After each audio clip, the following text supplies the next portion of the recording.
नमस्कार, daily line के news file bulletin में आपका स्वागत है। इस बुलेटिन में हम आपको बताएंगे कि दिल्ली की एयर क्वालिटी पर सुप्रीम कोर्ट ने क्या कहा है। साथ ही बताएंगे कि तिरुपति लड्डू विवाद के चलते आंध्र प्रदेश के पूर्व सीएम को मंदिर जाने की इजाजत मिली या फिर नहीं। और बताएंगे कि गांजे को लेकर सपा के कद्दावर नेता अफजाल अंसारी ने ऐसा क्या कह दिया कि एक बार फिर से राजनीतिक भूचाल आ गया है। लेकिन उससे पहले नजर आज की हेडलाइंस पर। कर्नाटक सीएम सिद्धारमैया पर एफआईआर दर्ज, मूडा स्कैम में जांच पर रोक लगाने से हाईकोर्ट ने किया था इनकार। दिल्ली की एयर क्वालिटी मामले पर सुप्रीम कोर्ट हुआ सख्त, कहा हालात इमरजेंसी जैसे, पराली जलाने वालों के खिलाफ कार्रवाई क्यों नहीं। पूर्व सीएम जगन को तिरुपति लड्डू विवाद के बाद मंदिर जाने की इजाजत नहीं, 28 सितंबर को करने वाले थे अनुष्ठान। जगन बोले राज्य में राक्षसों की सरकार। 3 परम Rudra super computer PM Modi ने किए लॉन्च, कहा हमारी सरकार साइंस टेक्नोलॉजी को दे रही बढ़ावा, 2025 तक हमारा स्पेस स्टेशन होगा। कुरुक्षेत्र में गरजे अमित शाह, अंबाला में कहा हर अग्निवीर को पेंशन वाली नौकरी देंगे। कांग्रेस में 3D से होता है काम, डीलर दलाल और दिल्ली में बैठा दामाद। सपा सांसद ने की गांजे को वैध करने की मांग, कहा गांजा पीने से भूख लगती है और स्वास्थ्य भी ठीक रहता है। कानपुर में टेस्ट के दौरान मचा बवाल, बांग्लादेश के फैन की स्टेडियम में हुई पिटाई, पीड़ित को पहुंचाना पड़ा अस्पताल। चर्चा करेंगे खबरों की विस्तार से। रुख करेंगे पहली खबर की ओर। सुप्रीम कोर्ट में शुक्रवार को दिल्ली प्रदूषण मामले में सुनवाई हुई।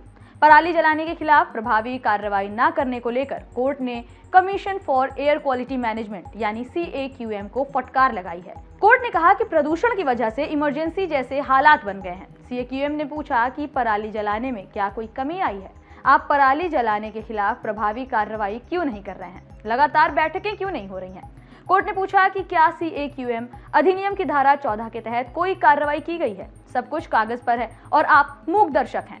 4 साल में पराली जलाने की घटनाएं 50% कम हुई हैं, लेकिन समस्या वैसी ही बनी हुई है। CAQM के मुताबिक 2020 में 87,632 मामले दर्ज किए गए थे, जबकि 2023 में ये 39,186 रह गए। पिछली सुनवाई के दौरान 27 अगस्त को कोर्ट ने कहा था कि दिल्ली NCR के पॉल्यूशन कंट्रोल बोर्ड में कर्मचारी कम होने की वजह से ठीक से काम नहीं हो रहा। कोर्ट ने 5 राज्यों को आदेश दिया था कि वे खाली पड़ी नौकरियों को 30 अप्रैल 2025 तक भर दें, ताकि प्रदूषण पर काबू पाया जा सके। इस मामले की सुनवाई जस्टिस अभय S ओका और जस्टिस AG मसीह की बेंच कर रही है। इस पर कोर्ट ने कहा कि CAQM 3 साल से अस्तित्व में है, लेकिन इसने केवल 82 निर्देश जारी किए हैं। इतनी कार्रवाई काफी नहीं है। आयोग को और भी ज्यादा एक्टिव होने की जरूरत है। आयोग को ये तय करना चाहिए कि उसके निर्देशों से प्रदूषण की समस्या कम हो रही है या फिर नहीं। बढ़ेंगे अगली खबर की ओर। आंध्र प्रदेश के पूर्व सीएम जगन मोहन रेड्डी ने तिरुपति मंदिर का दौरा कैंसिल कर दिया है।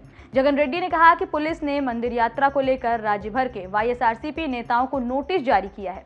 नोटिस में कहा गया है कि हमें तिरुमाला मंदिर जाने की इजाजत नहीं है, राज्य में राक्षसों का राज जारी है। जगन कल यानी 28 सितंबर को तिरुपति के भगवान वेंकटेश्वर मंदिर में विशेष अनुष्ठान करने वाले थे। दूसरी ओर आंध्र प्रदेश सरकार की बनाई गई 9 सदस्यों वाली SIT ने तिरुपति के प्रसादम में एनिमल फैट पाए जाने के मामले की जांच शुरू कर दी है। SIT की इस टीम को गुंटूर रेंज के IG सर्वश्रेष्ठ त्रिपाठी लीड कर रहे हैं। CM चंद्रबाबू नायडू ने 18 सितंबर को YSR कांग्रेस सरकार पर आरोप लगाया था कि तिरुपति मंदिर के लड्डुओं में एनिमल फैट वाला घी मिलाया गया है। जगन के मंदिर जाने की खबर सामने आने के बाद TDP ने 26 सितंबर को कहा था कि जगन को एंट्री तभी मिलेगी जब वे मंदिर के उस घोषणा पत्र पर साइन करेंगे जिसमें लिखा हो कि उन्हें भगवान बालाजी पर विश्वास है। पार्टी का आरोप है कि इतने साल से वे साइन किए बिना ही मंदिर में गए हैं। बढ़ेंगे अगली खबर की ओर। प्रधानमंत्री नरेंद्र मोदी ने आज वर्चुअली 3 परम रुद्र सुपर कंप्यूटर और मौसम जलवायु रिसर्च के लिए एक high performance computing system launch किया। इस मौके पर PM ने कहा कि कोई देश तभी बड़ी उपलब्धियों पर निशाना लगा सकता है जब उसका विजन बड़ा हो। तकनीक को अपग्रेड करने का काम गरीबों को सशक्त बनाने के लिए किया जाना चाहिए। ये स्वदेशी सुपर कंप्यूटर अत्याधुनिक हार्डवेयर और सॉफ्टवेयर तकनीकों से लैस है। इसके ज्यादातर पार्ट्स भारत में बनाए गए हैं और असेंबल किए गए हैं। PM ने कहा कि हमारी सरकार साइंस, टेक्नोलॉजी और रिसर्च को प्राथमिकता दे रही है। मिशन गगनयान की तैयारी शुरू हो गई है और 2025 तक हमारा अपना स्पेस स्टेशन भी होगा। ये सुपर कंप्यूटर भारत के नेशनल सुपर कंप्यूटिंग मिशन यानी NSM के तहत तैयार किए गए हैं। इनकी लागत 130 करोड़ रुपए बताई जा रही है। तीनों सुपर कंप्यूटर्स को लॉन्च करते हुए PM मोदी ने ये कहा कि जल्द ही हमारे देश को टेक्नोलॉजी के क्षेत्र में भी बड़ी उपलब्धि मिलेगी। बढ़ेंगे अगली खबर की ओर। हरियाणा चुनाव को लेकर केंद्रीय गृह मंत्री अमित शाह ने आज कुरुक्षेत्र में तीसरी रैली को संबोधित किया। इससे पहले अंबाला में रैली के दौरान शाह ने कहा कि हरियाणा में तब कांग्रेस सरकार रही जब 3D काम करती थी, जिसमें डीलर दलाल और दिल्ली में बैठा दामाद शामिल हैं। शाह ने कहा कि कांग्रेस दलितों पर अत्याचार करती है। लोग अभी मोहाना और मिर्चपुर कांड भूले नहीं हैं। शाह ने कांग्रेस सांसद कुमारी शैलजा के बहाने पूर्व सीएम भूपेंद्र हुड्डा को भी घेरा। शाह ने कहा कि हुड्डा की मानसिकता है कि दलित बहन शैलजा को प्रचार के लिए बुलाया तो वे हार जाएंगे। शाह ने इससे पहले रेवाड़ी रैली में कहा, सेना में भर्ती होने वाले हर अग्निवीर को पेंशन वाली नौकरी देंगे। कांग्रेस वाले सेना का सम्मान नहीं करते। कांग्रेस ने सेना अध्यक्ष को गुंडा कहा था। शाह ने आगे कहा कि हरियाणा में कांग्रेस की सरकार में डीलर दलाल नियुक्ति पत्र देते थे, लेकिन बीजेपी में डाकिया देकर आता है। भाजपा सरकार ने डीलर दामाद का नामो निशान मिटा दिया। इसके अलावा शाह ने राहुल गांधी को चुनौती दी कि वे कांग्रेस शासित राज्यों में एमएसपी लागू करके दिखाएं। शाह ने दोहराया कि हरियाणा में कांग्रेस की रैली में पाकिस्तान के नारे लगे थे। रुक करेंगे अगली खबर का। यूपी के गाजीपुर से समाजवादी पार्टी के सांसद अफजाल अंसारी ने गांजे को वैध करने की मांग कर दी है। अफजाल अंसारी ने कहा कि लोग कहते हैं कि गांजा पीने से भूख लगती है और स्वास्थ्य ठीक रहता है, इसलिए हमारी मांग है कि इसे कानून का दर्जा दिया जाए।